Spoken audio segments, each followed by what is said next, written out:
Awesome. Hello, everyone. Welcome to the ASP.NET Blazor Community Standup. My name is Mackinnon. I'm a developer on the Blazor team. And we have a very special guest today, Etienne, who is going to talk about DevToys and the recent rewrite in Blazor Hybrid to make it cross-platform. So welcome, Etienne. Thank you. And of course, we also have John with us today as well. All right, happy to be here.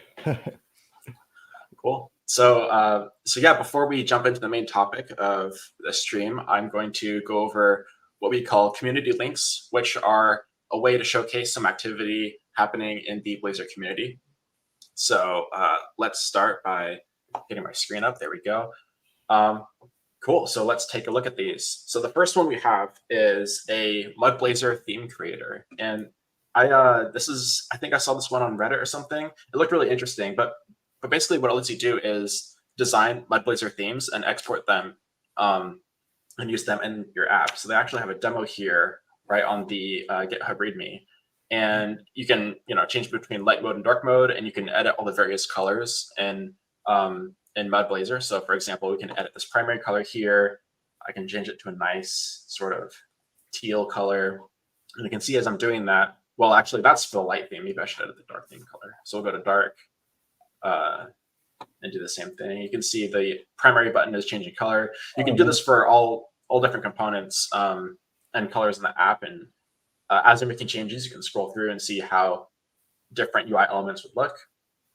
So I thought it was really cool, like a nice way to create Mud Blazor themes. And when you're done, you can click this export theme button, and you can either export into CSS classes or a C# theme, and you can just copy and paste that into your app. So it's a really easy way to create new Mud Blazor themes. Wow. Yeah. That reminds me, it would be good. We should get some of these these like Mud Blazor and some of those folks on. Oh, that would be really cool. Yeah. Vendors. Yeah, that's a really good idea, actually. I'm sure they would have a lot of good advice to share about building Blazor components that a lot of people would be interested in. So that's true. Yeah. Cool. All right. Well, here's the next one. This is a library by Jay Sakamoto, and this is called Local Time Text. And it's just a really convenient way to display a time in your page. Like maybe let's say you're hosting some kind of event and you want to display what time the event is, and you want that time to be localized for wherever the reader is, right? Mm-hmm. This is component local time text where you can just put a time and specify what time zone it's in. And in this case, it's 9 a.m. PST. If I was on the East Coast, it would show as 12 p.m. Without any additional configuration. Mm-hmm. So it's just kind of a small, really convenient component for this kind of use case. So I thought that was kind of cool that it can be that easy. This is really neat. We're working on the .NET Conf. Still waking up here. We're working on .NET Conf, and the website has evolved over time, and it's mostly generally Razor pages and controllers and stuff. We're itching to rewrite with Blazor, and this is this would be great, for a lot of stuff. Absolutely. Wow. Yeah. Cool. All right. And then we have two more. So this one is a YouTube video by the Code Wolf called New .NET 9 Blazor Features. And this goes over some of the things that we've added to Blazor in .NET 9. And, those include, so one is we added a new API to access information about the renderer. So you can tell whether you're rendering interactively or statically, or on server or WebAssembly, or if there's a render mode that's passed to the component that hasn't been activated yet. And it's a really nice way to detect that kind of thing, and there wasn't really an easy way to do that before. And then it goes over some other various improvements like constructor injection. So there's a new Blazor server reconnect experience that shows off. So if you're interested in what's been added to Blazor in .NET 9, I think this would be a good overview video to check out. I'm excited. And then finally, sorry? I'm excited about it. Yeah, cool. And finally we have another blog post by John Hilton. And this is not necessarily covering a specific Blazor feature, but it kind of goes over the process of how you can start with kind of one large component and then split it up into multiple smaller components. Many times when I look at Blazor code, I see like almost the whole app is defined in a big component, and so I think this blog post is a good way to show how you can kind of modularize your UI code and make it more maintainable. But the really cool thing that I like about these blog posts is that they're actually interactive. So it has code examples, and you can just click the preview tab and look at the output. And you can also like edit the code. Like this is an editor. You can go ahead and like change around if you want. And it's kind of like a cool interactive blog post. I haven't seen that before, or maybe I have and I forgot, but I just thought that was really cool. And I think it's worth checking out. And there's some good advice. That's really funny. As well. And so that covers the community links. So I think we are ready to hand it off to Etienne for the DevToys stuff. Yeah, sure. Start by presenting myself, perhaps, and then maybe my my project with DevToys. How does that sound? Sounds good. Sounds great. Okay, sounds good. So, hey everyone, my name is Etienne. I come from Paris in France, but currently living in Seattle. I'm a software engineer at Microsoft. Precisely, I'm working on Visual Studio. But here I am today as a guest on this topic to talk about a side project actually called DevToys. And let me share my screen perhaps. Give me 1 second. There we go. Awesome. And so, yeah, DevToys, that's this app. It's an app that I made with a good friend of mine, Benjamin. Unfortunately, he could not join today because he has some important work duties that came up, and unfortunately, he had to cancel. But yeah, represent him and present him, I guess. So I made this app with my good friends, Benjamin, and we met at university. You know, we got similar education, and then during the pandemic, we just started to play video games online when outside of business hours to have fun together, and we are having many conversations. And at some point, we actually realized, hey, you know what? There are a lot of people in their day-to-day jobs. They get some JSON or some data that have potentially some users some sensitive information, like maybe personal information of their customers. And you know what they do with this data? They go into some sketchy websites to like just format the JSON or decode the base64, and you have no idea what this website do with your data in question. So we talked about, hey, how about making just a cool app for Windows, at least at first for Windows, and make a cool app that basically group all this together. And that's how we came up with the idea of DevToys, making an app that provides you all these tiny tools, like base64, encoder, decoder, JSON parser, date converter, JSON to YAML, JSON to C#, these kind of things. And basically, let's put all this into an app and offer it on the internet. And at first, our app was a UWP app because we're only targeting Windows. And I have it here if I can show you quickly. So that's the app. That's DevToys 1.0. It's a UWP app, so it has nothing to do with Blazor so far. And an interesting aspect of it is that because UWP, the app itself, we can call that a native app. The app is native. All the UI components you see here are like native to Windows, except one. And that's, for example, if I take the JSON formatter, that's this thing. You see here there was something spinning, and now we have a text editor, and I can actually type into this editor and have syntax prioritization and works great. Nice. Now let's make a guess. Let's make a guess, maybe for the people who are watching us. What do you think this editor is? I wonder if we should, or maybe you, Mackinnon or John. What do you think this editor is? I think I already know the answer, so I don't know if I want to spoil it. but I can say if you want. Yeah. Or I can let people from the chat guess. Yeah, I would like to give them a second to guess, but I think I know it too. I was getting the code set up to run last night, and I saw an old friend on there, a code name I liked. Yeah. And so, yeah, what is this friend question? That's Monaco, right? Yes, Monaco editor. So if you don't know what is Monaco editor, it is basically the same text editor that you have in Visual Studio Code, one of your best friends normally.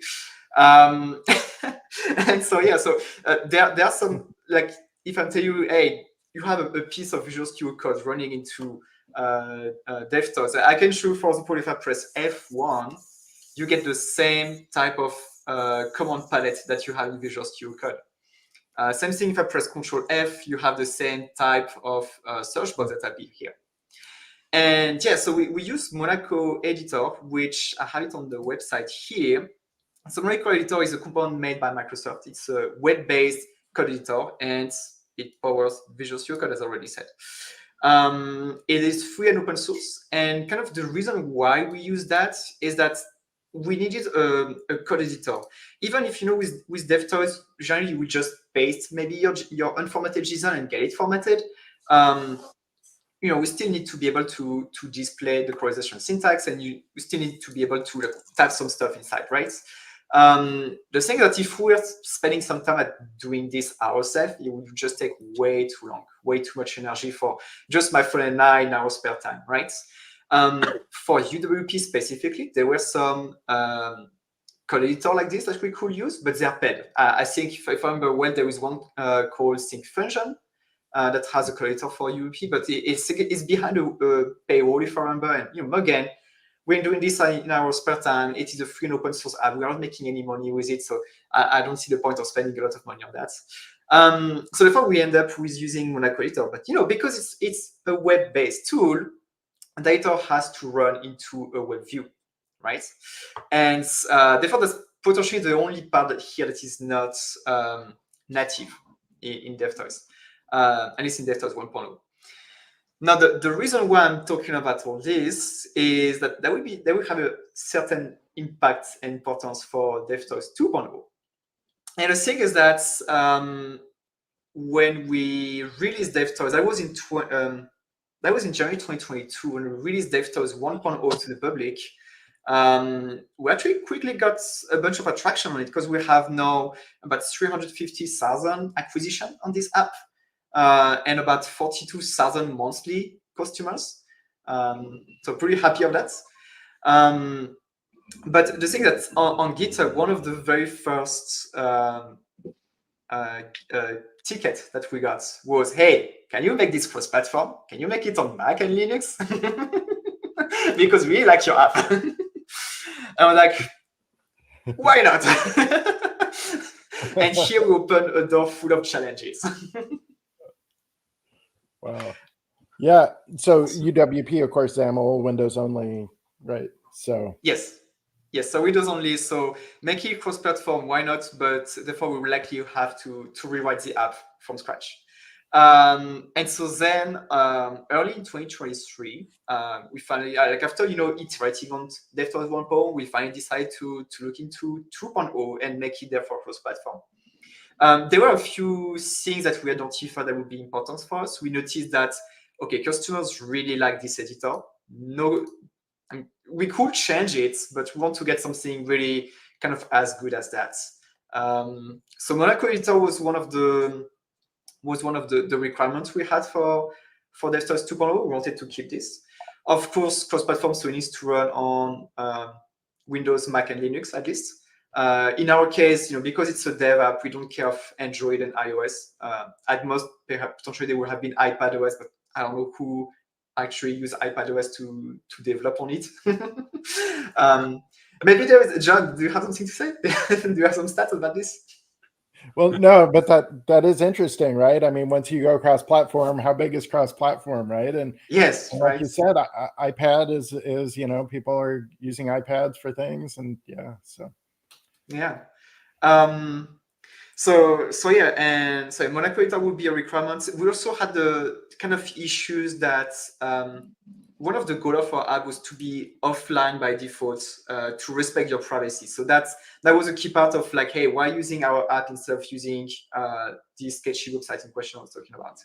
But we're still having some people who I think maybe were not understanding completely the concept of the app, and we're still asking us for, hey, can you add HTTP request tester, so I can try to doing some get and post and these kind of things. But I'm like, okay, I use internet, so that's kind of out of the scope of the app. And we're also getting more and more requests for other tools, even tools that are just offline.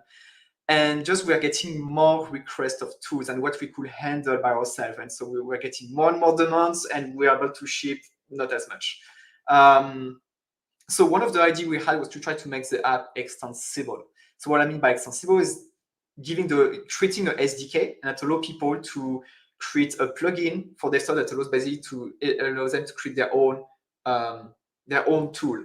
And then they can share it on internet and other people can download it, and that's really cool. And if I talk about DevToys 2.0, which is currently already released and currently in preview, released that in June, and we already have about 20 extensions for it, so about 20 tools that you can download from the internet and use. I won't go into all the details of everything, but I noticed there is one that is JSON to C#. There is JSON to PHP. I saw one that was like text delimiter. So like, for example, you text like a set of text that are on multiple lines, and you can change that into replacing multiple lines by, for example, comma or semicolon, these kind of things. So yeah, so the idea of having it extensible was something that we were interested to.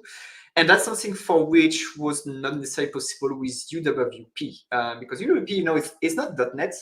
It's technically it's Windows RT behind, so Windows runtime. You can use C#, but technically it's not .NET. There is a way to use .NET, but then it gets a little bit more complicated. You have a out of proc thing that runs in actual .NET, and then making the whole UI aspects potentially could be complicated. The communication between the two processes, between the UWP process and the .NET one, may be complicated. Like, what if the user pastes a gigantic text, for example? That's an issue we noticed that would not work, apparently. There's some limits. So yeah, on Windows, UWP was not a good solution for us. So one thing we investigated into was WinUI 3 instead of UWP.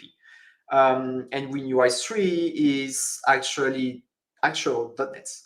Okay, the UI, I don't know all the technical aspect of it behind. I think the UI part, maybe there is some C++ behind, because I think you can also make WinUI 3 app with C++. But the point here is that you can make WinUI 3 app in .NET, and that was interesting for us because we will get this UI like this, similar to DevToys, because with WinUI 3 you can make the same kind of UI, which is basically, by the way, it's Fluent UI if you are not familiar with. That's Fluent UI is just the UI guidance or UI guideline for the Microsoft ecosystem. And so we're interested to keep that because we know users like the blankos. They also like on Windows the Fluent UI aspects. So we also want, that's also something we want to preserve.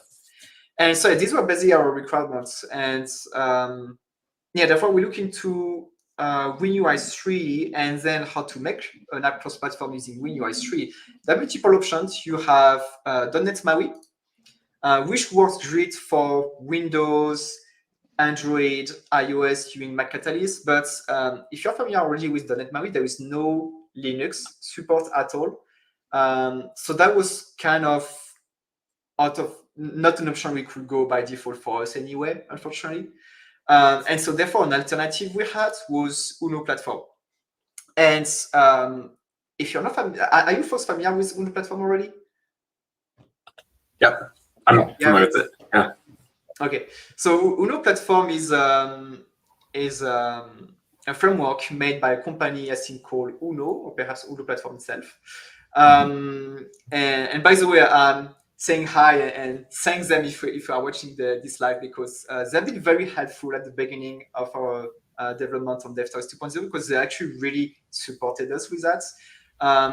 It was giving us an opportunity to make DevToys cross-platform using their tool.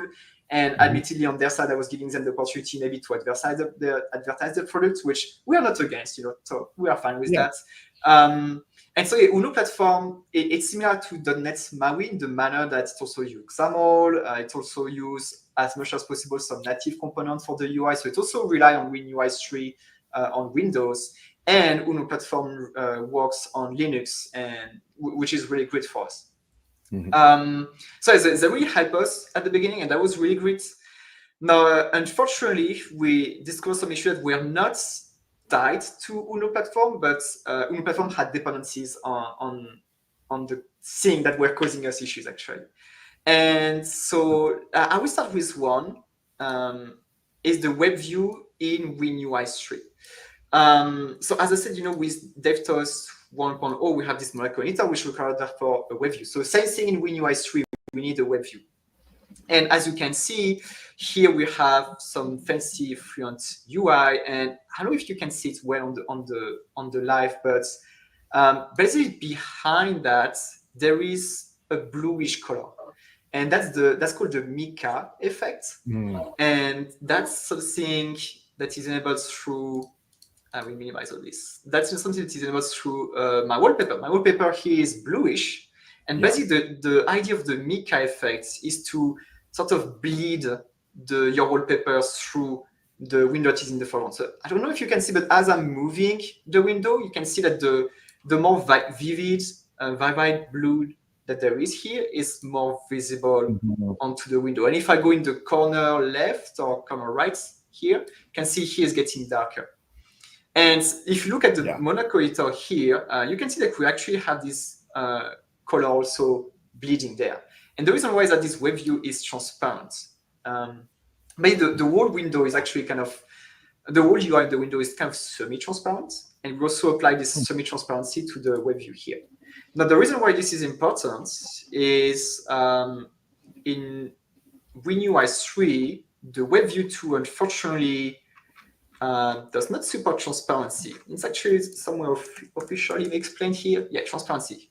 WinUI 3 does not support transparent background for WebView 2. So that's actually a problem for us. And you can call us very picky on this, but and it is picky to be honest. But that would kind of regress how the app look like on Windows, because you will have this Mica effect everywhere on the UI except where there is the text editor. Okay. And that would kind of look off. We try it and look off, and I'm not a fan of that. I'm someone who is passionate by UI, and I'm not a fan of that. I'm so sorry.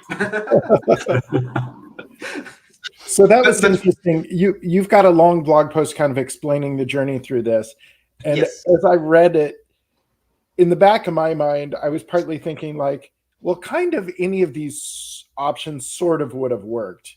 But I liked you had a very principled approach where you were creating a product, even though it's a free product you've created for fun, it's still something that you're very principled and committed to the design, and you don't want to, there's certain sacrifices you didn't want to make on it, right? Yes. So. Yeah, absolutely. There are some sacrifices, and I'm completely willing to hear that I'm maybe a purist, and that this is a stupid sacrifice to do. But yeah, I was really attached to that, and it was just making me sad to lose this aspect of the UI, and also because the app started on Windows, and we know our Windows customer were happy. We didn't necessarily want to make them unhappy just for the purpose of pushing that on Linux and macOS. Like, happy to make macOS and Linux user happy, but it should not make the Windows user unhappy, because that's where the app started originally. So you're saying then here that the WebView 2 doesn't support Mica effects on Uno WinUI 3. On WinUI. Okay. Yeah, specifically. Okay.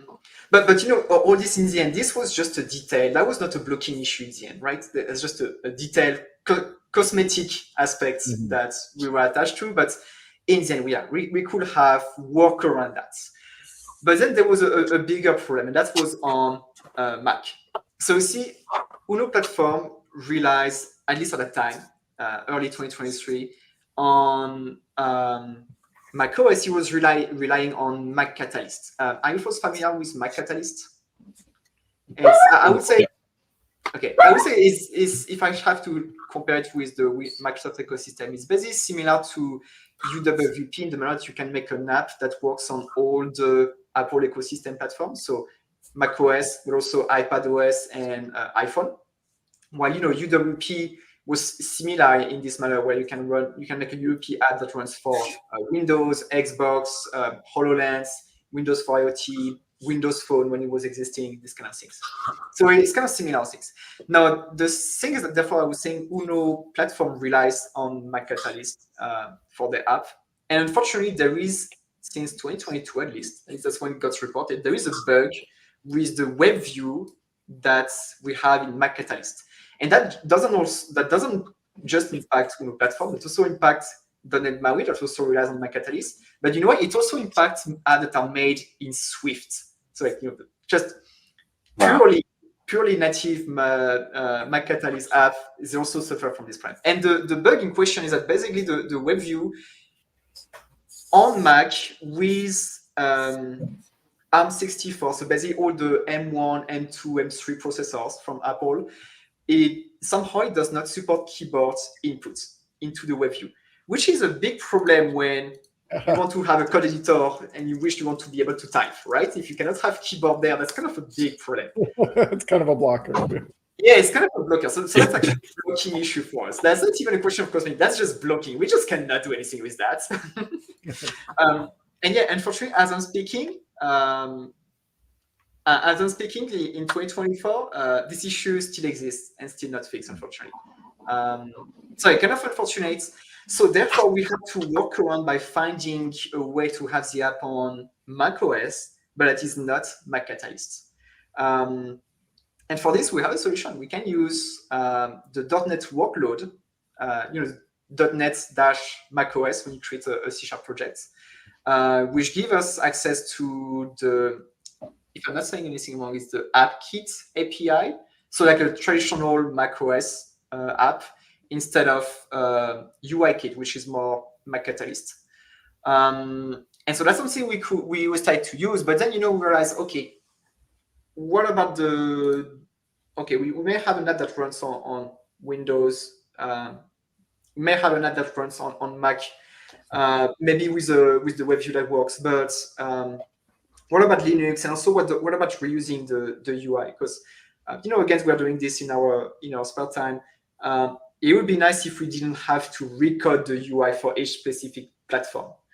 And so we thought about some other library. We had Avalonia UI. So if you don't know Avalonia UI, it's a little bit similar again to Uno platform and .NET MAUI, but this one is actually a little bit more different. It does not rely on native UI components under the hood, at least not by default. This one of the issue we had is that there was actually no, at least at the time, there was no official support for WebView. So again, a problem with Monaco editor. So yeah, kind of unfortunate on that. So we also could not use Avalonia UI. So instead, how do we make a UI that is, if possible, is reused across multiple platforms without having to go ahead and make some C# code for each platform, where we have to manually code the UI using C# and not XAML or something. And the solution was actually Blazor Hybrid. Just before going into that, I want to call out, I love that in the .NET space, there are options, right? And you have different choices. Like we love Uno and Avalonia. I help with some of the content for .NET Conf, and we're really happy to have sessions from, all the different frameworks out there. So of course, like MAUI, Blazor, we've got Uno, Avalonia, and then we've got, WPF and WinForms, and, so like, I don't know. I think it's great that you went down this and had different options to pick. Of course, we love Blazor, but it's great to have like this whole ecosystem, right? Yeah. No, it was that had a lot of learning into going to all this. Also, it was me and my friend. I think it was the first time we are making cross-platform apps. So we're also we are starting from scratch. We had no much knowledge about this, and yeah, we had to dive into that and learn a lot from that. Then we turn toward Blazor Hybrid, and for that, we're still having some challenge to solve there, because Blazor Hybrid is developed by Microsoft and it's officially supported by Microsoft on WPF, WinForm, WinUI 3. .NET MAUI, so that includes Android and iOS, and Mac through Mac Catalyst, but we already said Mac Catalyst was not an option for us. But what about Linux and macOS using your traditional app? Well, there's no official support for that for Blazor, Blazor Hybrid, sorry. And so what I had to do is basically, since dotnet MAUI is free and open source under MIT license, I've been able to cherry pick the code for the Blazor web view in dotnet MAUI and adapt it to make it work using AppKit on Mac and then GTK on Linux. And this is where maybe it will become interesting for us to dive into the code. I don't know if there is anything you want to see. But otherwise, yeah, that's basically the story. We had to do a fork of the Blazor web view, which basically makes the... Actually, just for viewers, if they are not familiar with Blazor Hybrid, let me try to find quickly. I know there is somewhere... There's somewhere like... there's a place on the... There's a place where we have a bunch of graphs that show like a little bit the difference between Blazor Server, Blazor Hybrid, and others. I'm trying to find that. Oh, yeah. Do you know by any chance where it is? I don't remember which page it is, to be honest. Oh, hosting model. I think it might be this. Yes, this is it. Oh, yeah. Okay, so so we have Blazor Server, which you use for making traditional websites. You have just HTML, CSS on your client machine, and then the C# code runs on a server hosted in the cloud or something. WebAssembly, where you have some C# runs into the web browser. When you use WebAssembly, you are limited to the sandbox of the web browser. And then you have Blazor Hybrid. That's the image that interests me. So in Blazor Hybrid, you have what we call a native desktop app or native mobile app. So what we call by native here is that it runs some actual .NET code. It's actually native if you turn on the AOT, so ahead of time. So your .NET is actually compiling to the machine code for a specific platform. And then you have most of the UI that is made with HTML, CSS, and the communication between the web view and your native C# code that runs into your app. This is handled through bridge. I would call it a bridge that is called the Blazor web view. And it's basically just a traditional web view with some magic code that basically makes the communication between the web view using some JavaScript and the rest of the app using C#. So trying to demystify in really 2 minutes how does Blazor Hybrid works. That's how it works. Have some magic there happening. And so I have to dive into the code of the Blazor web view, so into that bridge in question, to therefore magic. I have that one ready just for when it comes up. Yep. No. That Saw the mouse hovering over it. Yeah. So I have a question about. Sorry. No. I was just going to ask, so you explore a lot of different options and kind of a lot of different problems when eventually finally landing on Blazor Hybrid.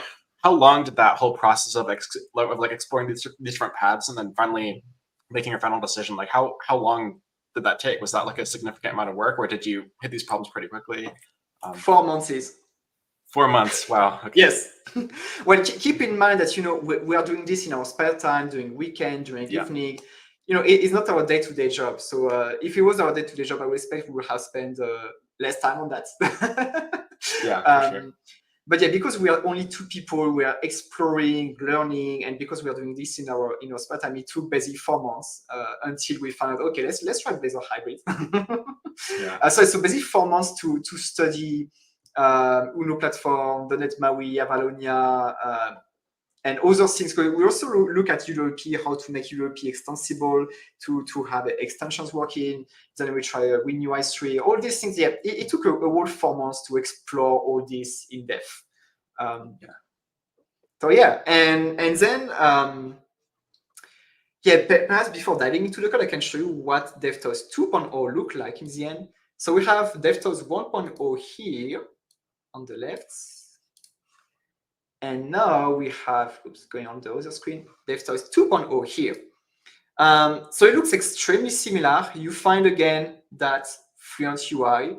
You find again that Mica effects, including if I go into a place where I have, that was advertisement. in a place where I have the Monaco editor here. So yeah, you find again all this. It looks very similar. Now, one difference is that all this is made in web. All this is a web page, while all this is UOP with some web page inside. And so maybe you wonder, like, how did I get that Fluent UI, as close as possible from the actual Fluent UI that we have on Windows? And for that, there was multiple things that we look into. There are multiple. You were first talking earlier about many Blazor libraries like Mud Blazor you mentioned. I think I saw someone into the chat mentioning Sync Fusion. I can think of another one called Fluent Blazor, I think, or Blazor Fluent. Well, yeah, Blazor. Yeah, Fluent UI Blazor. Thank you. Yeah. And that one, the thing that all these libraries, they have their pro and cons. They look very nice. In my opinion, I find Mud Blazor looks very nice for a smartphone, for example. Because that's just a personal opinion. I think it fits pretty well the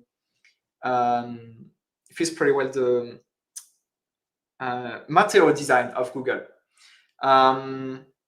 That said, yeah, there was not much things for Fluent. There was Fluent Blazor, but personally, I was finding it was a little bit, when I was trying to put it into an app here, I was finding the color and stuff of like button, it was a little bit off compared to what I'm used to see in actual native app on Windows. And then I actually came across one library called Fluent Svelte. And you see, this is a website. And if I click on Get Started, you see this is basically a very accurate Fluent UI as we know it on Windows 11. And for me, that was super interesting because I really wanted, to have a native looking UI. Even if at this point it's a web page, so it's not native anymore, but it's native looking UI in Windows. That was super important. So what I ended up doing, I did what I would not recommend to anyone to do, which means reinventing the wheel. Because what I did is that I cherry-picked the CSS from this Svelte library, and then I cherry-picked some code from Mud Blazor, from Raisin, from Fluent UI Blazor, and then I ended up making my own UI library. I just do that.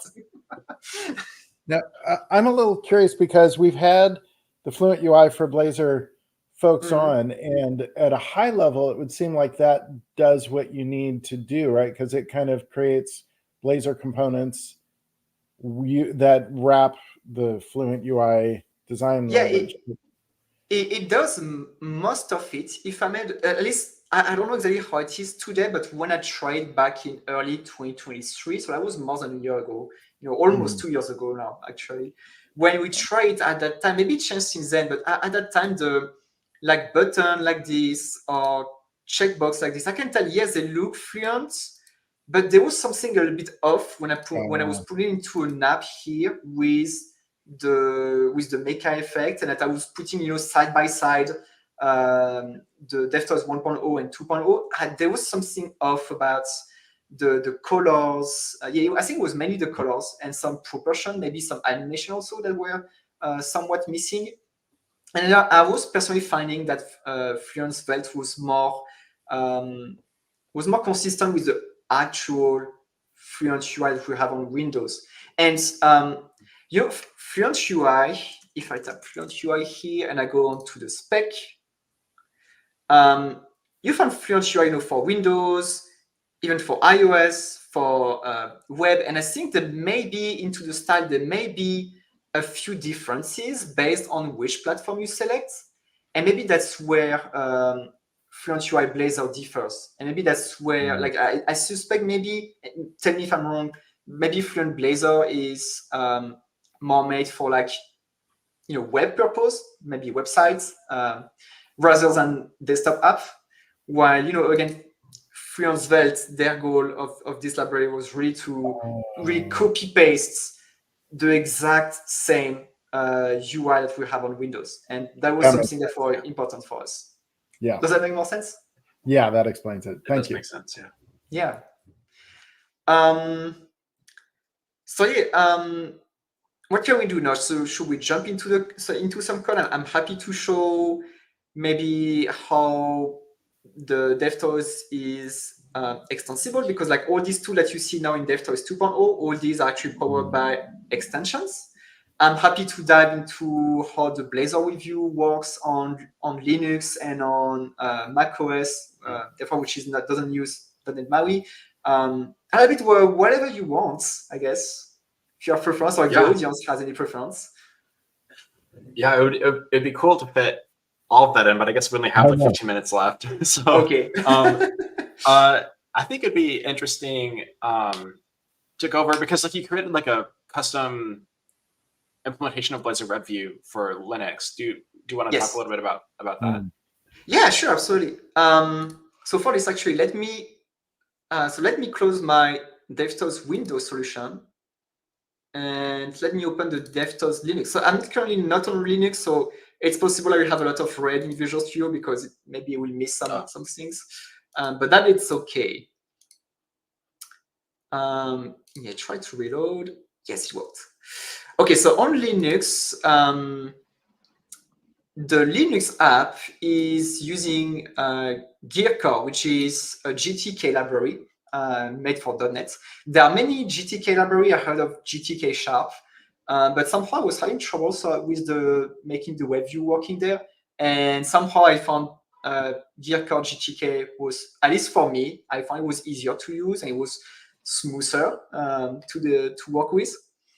And so I basically start by making just a basic app where I added this NuGet package for GTK, and then the classic one that you find for Blazor, so the aspnetcore component WebView and TypeScript build. So you have this, and then let me dive into some code here. So we basically start a GTK app with basically an empty window.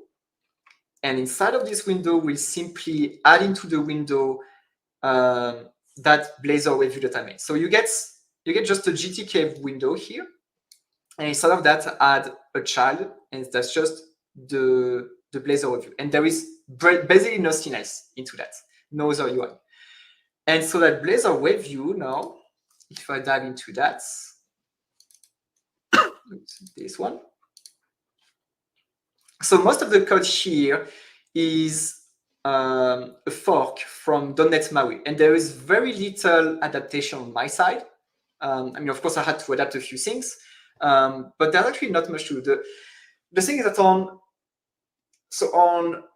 Windows, we have this WebView 2 that we use for Blazor, and basically that's the WebView that you get into WinUI 3, for example, or in WPF.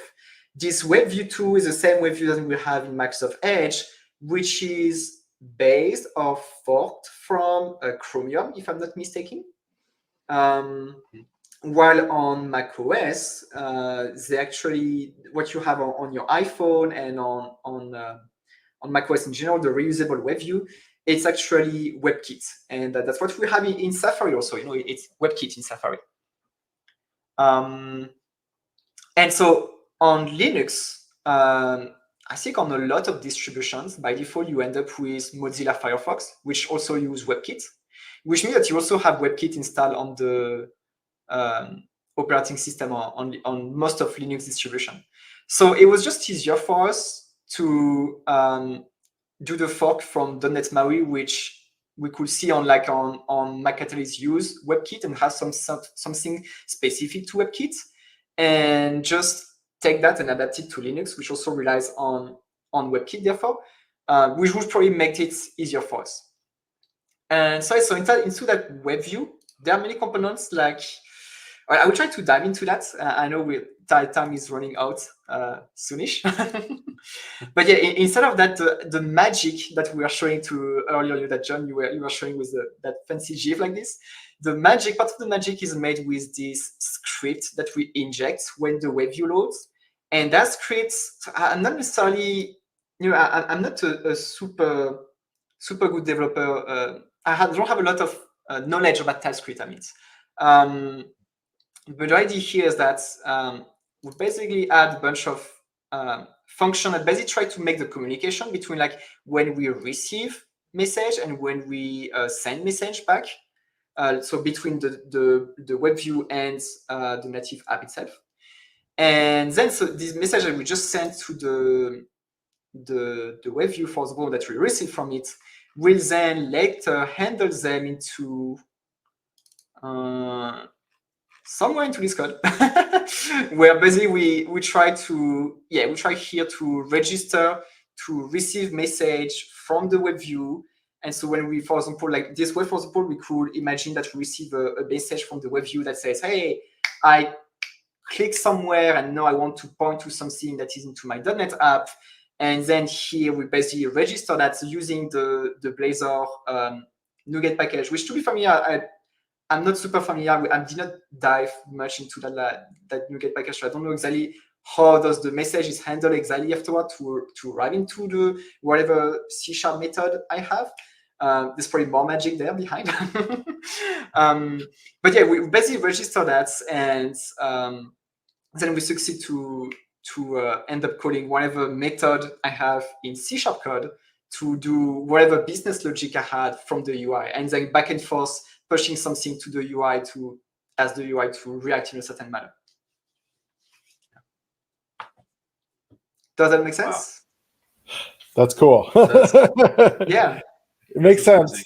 It's So have you thought about like making a standalone library for this kind of functionality for other people who want to like use Linux to develop like Blazor Hybrid apps? Or I consider it, and I would be happy to do that to share with the community.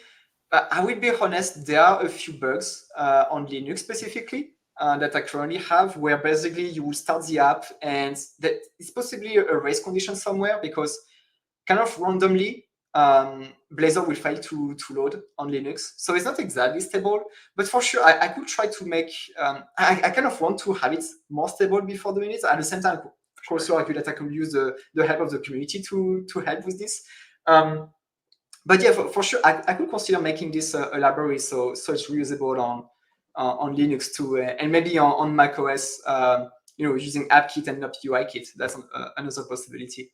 Yeah, for sure, that's something I could do. Similarly, all the UI library, all the components that I made myself, like I recoded that navigation pane here, that you can click on it, and based on the size of the window, it will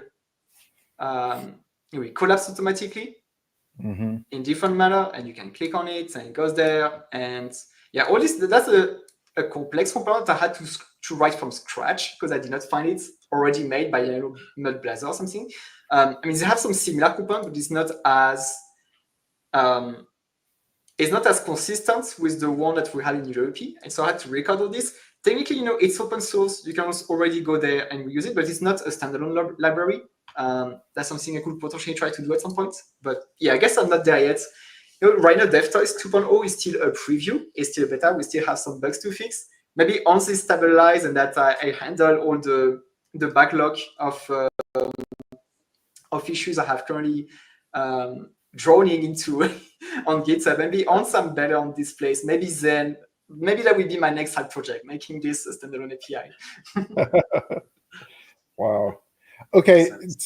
Yeah, there's so much cool stuff. So you mentioned, we've talked about the web view on Linux. I'm interested in how you do the plugin architecture, the extensibility. Yeah. Do you want to show that up? Yeah, sure. Hopefully it won't take too long. So yeah, in DevToys 2.0, all the tools that you see here, they are extensions. So if I click on delete here and that I restart the app, there won't be any tool anymore. What we did here, and on this I'm biased, is that I use a .NET library called MEF, which stands for, let me try to find that quickly. Microsoft Manage Extensibility. Not everything's done by Microsoft. You're so upset at me. If you want, we can call it MEF, Microsoft Managed Extensibility Framework. Okay. And yeah, it's so the interesting thing, if you remember when I presented myself at the beginning of this code, I'm a software engineer who works on Visual Studio at Microsoft. And Visual Studio is extensible, and Visual Studio use MEF. So MEF is basically a library that allows you to, using some metadata, so using some attribute that you put on top of classes, some specific attribute, you can tell that extensibility framework that, hey, here's an implementation of this interface that you know about, and now is when DevToys we want to get all the interface that's all the classes that implement this interface, it will magically get it. There's some cost on the fact that it's using MEF, and perhaps this is related to how .NET works in general. But to get this to work, we have to use reflection. So we'll dynamically discover, what class implements this interface in questions.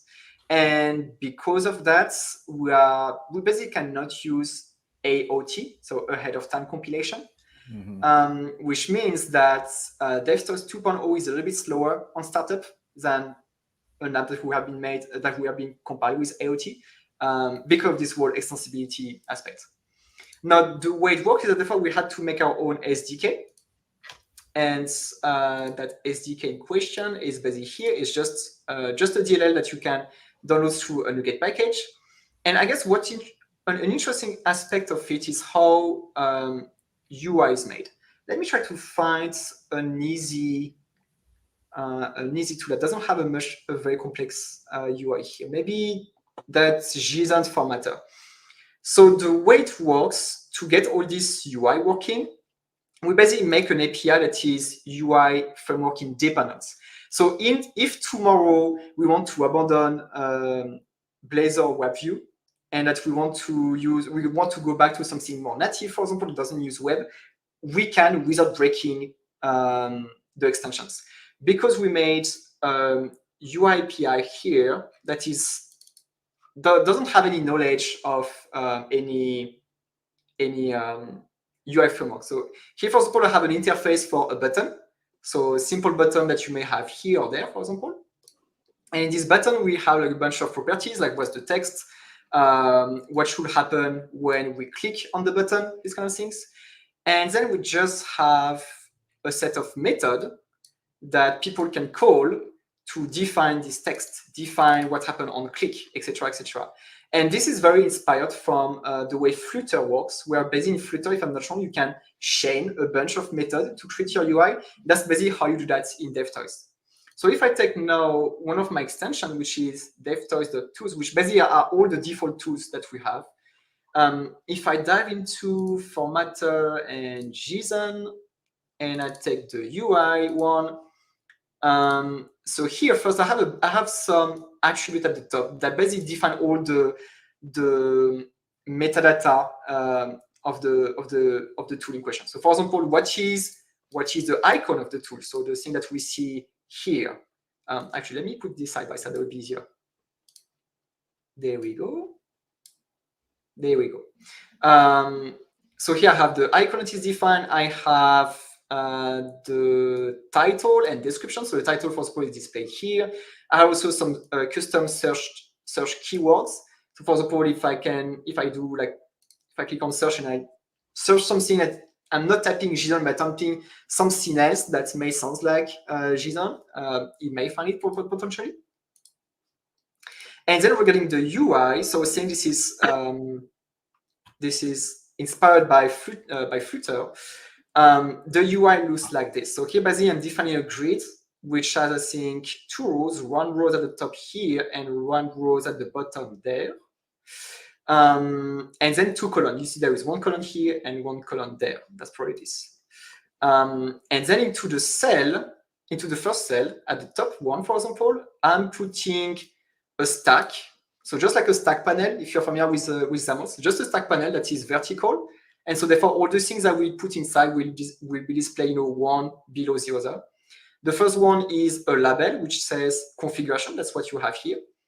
And the second one is just a setting handler, which basically provides this UI automatically, in which I can define the icon, which appears there, the text, which appears here, and then how to handle the the UI of the option. As you can see, some options have a checkbox, some others have a drop-down list, and here I'm defining a drop-down list where I say, okay, there are 4 items you will find minified, 1 tab, 4 space, 2 spaces, and then I basically plug that to an API that automatically will save the setting, and so when you open the app back, this will stay as it is. And then we have some other things like, hey, here is a text editor, that's the one on the left here, and I'm saying that text editor should apply the JSON syntax prioritization, and so magically I get that. The extender doesn't have to make this himself, just put say, hey, I want this to be JSON, and it works. And then what does happen when the text here change? And what happened here is that simply I do some things here to start formatting, and simply I will call some columnates, to format my JSON, and then I will simply put the formatted JSON into that box on the right, and done.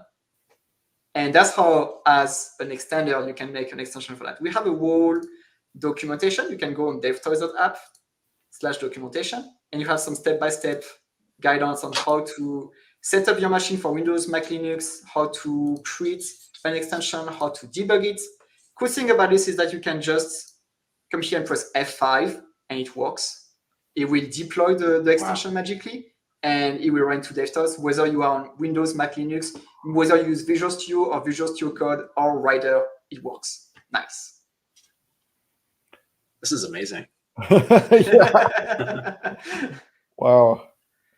There's so many. I mean, there's a lot more. This is really exciting. We can do a second call if you want. I don't. Gosh. Mackinnon, you have any other? I'm just very blown away that the the way you define US is way more complete than I would have thought. It seems like a very well thought out kind of developer experience. So I think that's super awesome.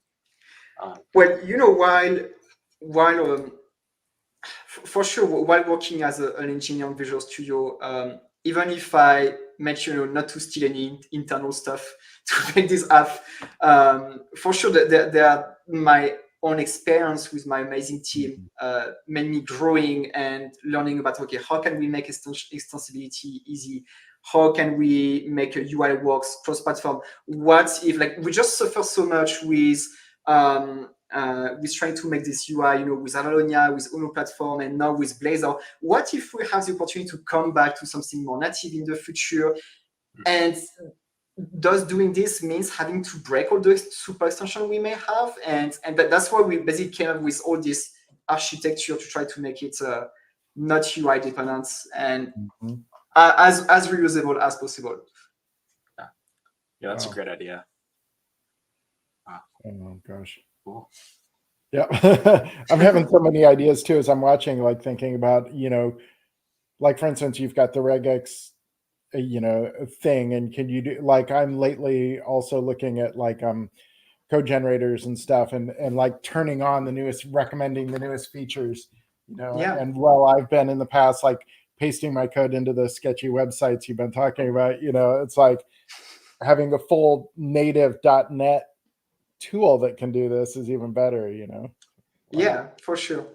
Actually one ironic thing about this is that our goal originally in 2021 was to make a native app that bundled all these tools, and we succeeded. But guess what? Now we are back to a sketchy website, I guess. Yeah. It's just running locally into a machine. That's true. Oh, wow. Wow. Well, the main thing I would say is go grab it. It's amazing to see how it's built, but I've got it pinned to my taskbar. It's I love how developing on Windows has just gotten better and better over the past few years. The terminal, the power toys, of course, all just all the developer tools and things, and then tools like this. It's incredible. So, yeah, absolutely. Yeah, thanks. There's perhaps just one thing I'd like to say to conclude, and maybe bounce on what you just said, John. I started .NET in 2005 or 2006. That was with Visual Basic 2005 Express at the time. That was my very first Visual Studio, and I'm contributing to Visual Studio. And the thing I wanted to say is that then in 2007, 2008, when the iPhone got released, really, I wanted to try it. Even if I didn't have an iPhone, I wanted to try to make an app for that, and then enjoy it. And I was like, how can I make an app, for and that was I was a teenager. How can I make an app for iOS or Android using C#? And at the time, back in 2008, 2009, there was basically nothing. And it's just amazing to see how many options we have and how many, whatever challenging we're having on my spot for making this app. Even if it took 4 months, there are solutions for .NET. You can do absolutely everything you want for .NET. If I can add one last thing, like if I take Avalonia or Uno platform, you can run .NET with this on a Raspberry Pi with a UI on that. That's amazing. Yeah. I absolutely love .NET. Awesome. Wow. Yeah, my mind is blown. I feel like, we should definitely check back in with you. And as you, continue to ship updates and learn more, I think it would be cool to go deeper into some of this. So, and I do echo what Mackinnon said. You're building so many amazing things that other developers will want to use. I mean, anything you can share over time and to abstract out would be incredible, because you're solving problems people have been asking about for a while. All right, my pleasure. Happy to contribute. All right. Well, I guess we'll just wave goodbye and think about what we've seen there. Yep. Cool. Awesome. Thank you, everyone. Thank you. Thanks.